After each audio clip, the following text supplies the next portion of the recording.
The silent ballot, anatomy of a stolen election. What happened on January 15th in Uganda, the so-called elections, were not an election. They were a military operation.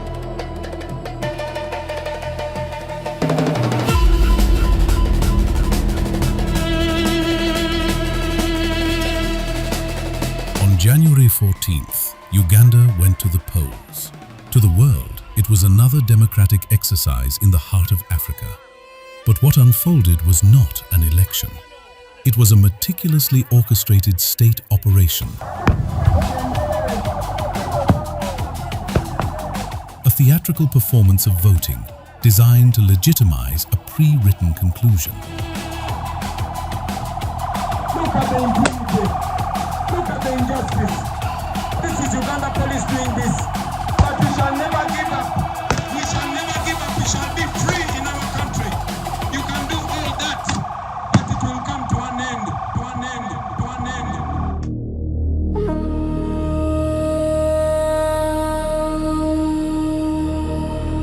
This is not merely a story of who won or lost.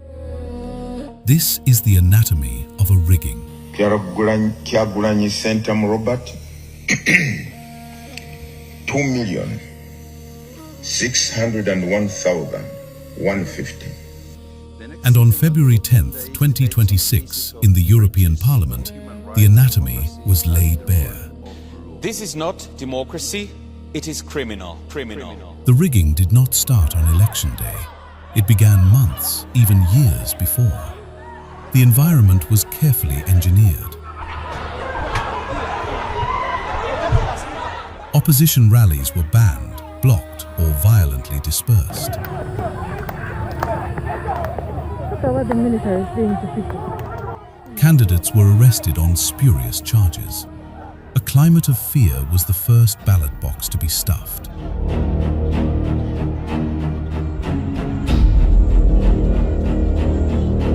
I've not done anything wrong. We are not doing. Come here, my brother. The Electoral Commission, constitutionally mandated to be independent, became the first pillar of the conspiracy. It operated not as a referee, but as a stage manager for the ruling party.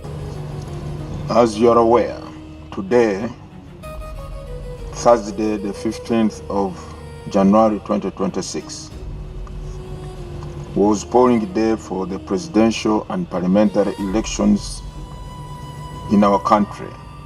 It selectively enforced rules, disqualifying inconvenient opponents. It failed to audit the voter register, leaving millions of names contested. Its chairman offered pronouncements that dismissed concerns, aligning perfectly with the state's narrative.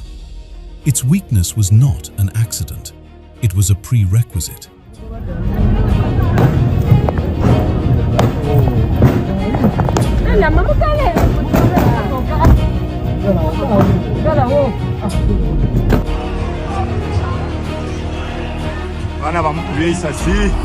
The day of the gun and the stuffed box.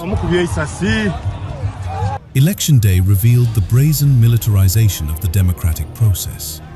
The army, the police, not as protectors of the peace, but as enforcers of an outcome.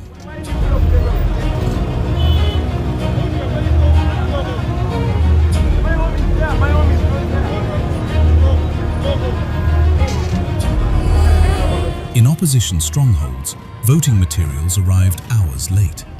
Names were mysteriously missing from registers. Meanwhile, in other areas, the voting was suspiciously smooth.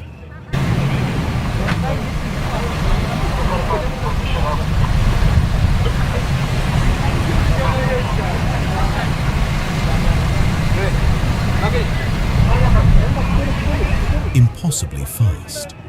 And then, the evidence.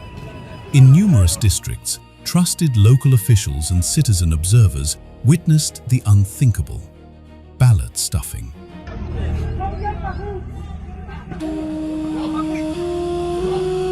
That's a kiboksi.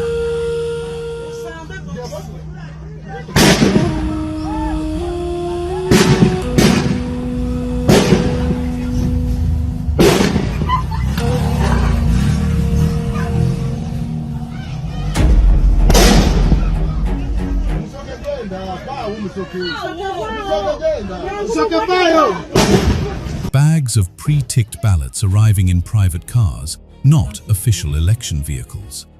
Ballot papers already marked, fed into boxes under the watchful eyes of security personnel. The vote was not being cast, it was being implanted. The violence was selective, surgical. At polling stations where people resisted, where they challenged the process, the response was swift and brutal. Arrests, intimidation, beatings. The message was clear. The act of voting was permitted only if the result was assured. Opposition leaders are being persecuted, elections are being stolen, and we cannot allow, as Europeans, continually to close our eyes, and especially our governments who are making economical dealings with the government of Uganda. Commissioner, the Council has to hear high voice and the opinion of this Parliament about these very tragic circumstances that are happening in Uganda. Thank you very much.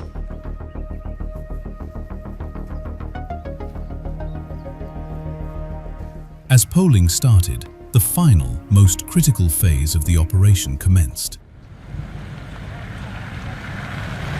On the recommendation,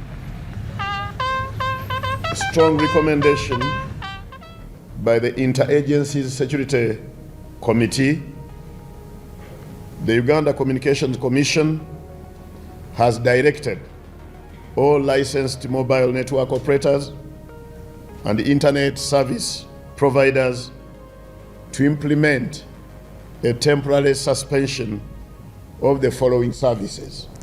The information blackout. The state ordered a total shutdown of the internet and social media. A. Public internet access. B. Sale of and registration of new SIM cards. C. Outbound data roaming services to one network area countries. In respect of the principle of legitimate aim, the internet restriction directed is in line with the legitimate purpose, that is protecting national security, public safety, and public order. Why? To ensure the official narrative was the only narrative. To prevent observers, the opposition, and citizens from collating results, from sharing evidence, from crying foul in unison. In this digital darkness, the counting began. Sorry, in the case of Kyagulanyi, I beg your pardon, that tally represents 24.46%. 24.46% for Kyagulanyi, who has 2,601,150. The Electoral Commission, now operating in a vacuum it helped create, became a mere announcer of figures. Yoweri Tuhaburwa Kaguta Museveni, 7,643,778 votes, representing 71.88% of the valid votes cast. Its electronic results transmission system, a system meant to ensure transparency, failed or was failed. Parallel vote tabulations by independent observers, which showed a radically different picture, were rendered invisible. The Commission announced results that defied the realities witnessed on the ground, district by district, constructing a victory with mathematical impossibility. The winners were not declared, they were anointed. And for those who had genuinely won local seats, their victory was stolen not by a paper, but by the barrel of a gun.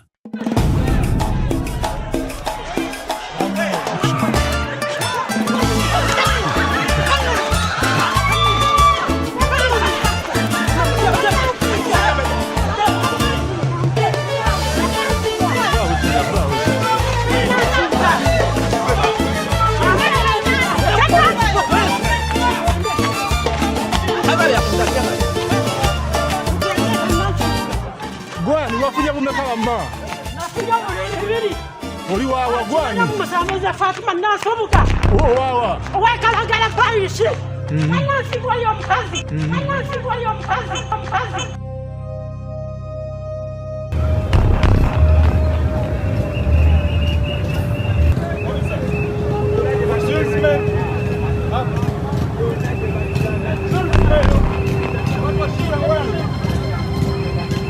The army, the UPDF, and police were deployed to mediate. In countless cases, they forced rightful winners to sign denunciations, to relinquish seats, or simply arrested them on trumped-up charges.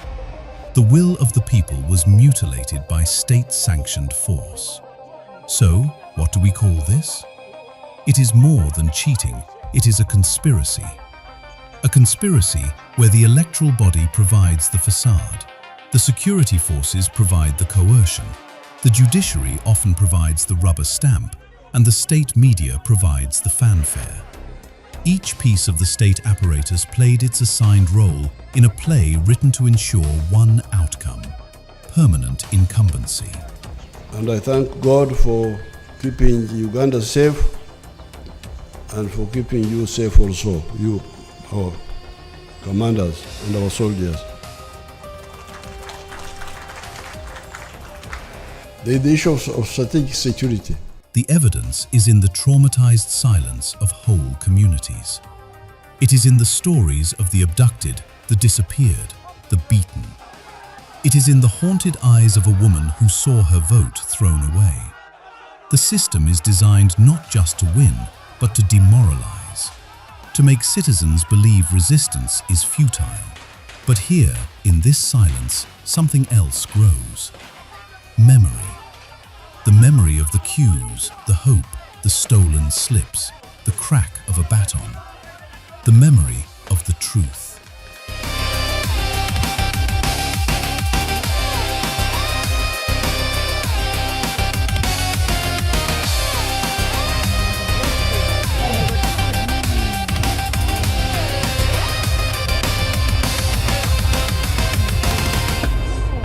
Mr. President, Now the European Parliament has spoken.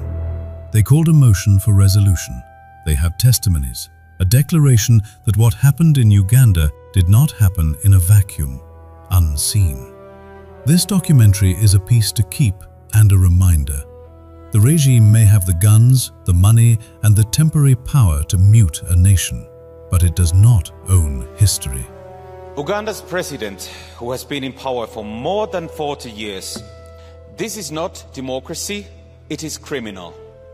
Now listen to what the EU's official policy is at the same time regarding its support for Uganda. Every act of brutality is recorded in the hearts of the people. Every stuffed ballot is a seed of future outrage. Every silenced voice only amplifies the coming chorus. To the people of Uganda and to all who watch this, General Museveni may declare an outcome, but he cannot decree an end. The struggle for the true will of the people is a marathon, not a sprint. The world saw a vote. You lived a theft.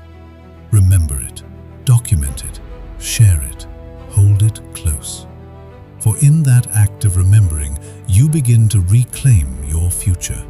The architecture of oppression seems unshakable today, but it is brittle against the relentless tide of truth and time. Your day will come. Your voice will be heard. This is not the end of your story. It is a dark chapter in a much longer book of resilience, a book you will one day write yourselves.